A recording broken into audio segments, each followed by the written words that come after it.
Dans Genèse 18:1, le Seigneur apparut à Abraham pour la 7e fois. Cette fois-ci, dans les plaines de Mamré, selon Genèse 13:18. Mamré, c'est Hébron, et Hébron signifie communion. Par cette visite, Dieu renouvela et consolida son amitié avec lui. Or, Abraham avait déjà eu le privilège de jouir de la communion avec Dieu. Il était ce jour-là assis à la porte de sa tente dans une grande expectative. Il s'attendait à quelque chose. Au fur et à mesure que vous grandissez spirituellement, vous pouvez avoir l'intention d'événements futurs. Dans notre cœur, il y a alors quelque chose qui nous avertit d'être sur le qui-vive.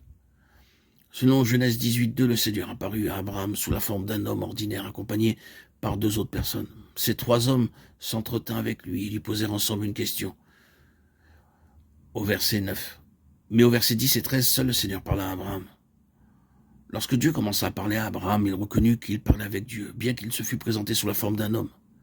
Ils vinrent comme des hommes ordinaires, mais Abraham les accueillit néanmoins avec une grande joie. Il courut au troupeau et amena un jeune veau. Il dit à sa femme de prendre 3 mesures de fleur de farine. Or, une mesure de farine est suffisante pour 10 personnes. Mais ils préparèrent à manger pour 30 personnes environ. Bien qu'il n'eût que 3 hôtes, sa joie était tellement grande qu'il voulut que toute sa famille partage ensemble la communion. Il prépara en abondance tout ce qu'il pouvait préparer, et les hôtes vinrent à lui, eux aussi, dans une grande joie. Lorsque nous nous rendons dans certaines maisons, nous y trouvons la présence du Seigneur. Nous éprouvons une grande joie d'être avec ces gens. Mais en nous rendant dans certains autres foyers, nous n'aimons même pas y séjourner pendant quelques instants. Il semble que dans ces foyers, les gens disent en silence « Allez-vous-en, allez-vous-en ». En fait, nous devons nous contraindre à y rester, même pendant quelques minutes. Le foyer de Lot était de ces foyers. Bien que 2 anges vinrent dans sa maison, il ne les accueillit pas de tout son cœur. Quel genre de foyer est le vôtre?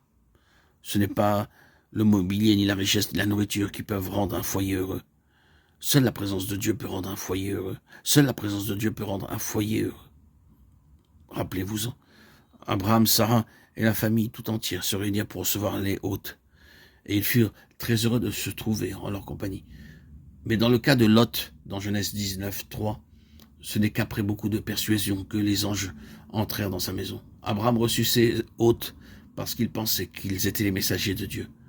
Abraham reçut d'abord les hommes comme des étrangers. Hébreux 13:2 se réfère peut-être à Abraham.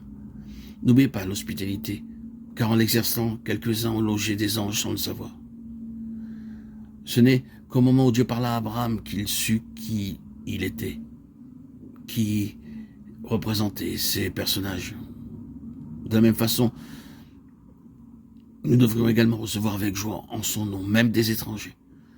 Par cette apparition, l'Éternel confirma également sa promesse de lui donner un fils. L'un d'entre eux dit « Je reviendrai vers toi à cette même époque.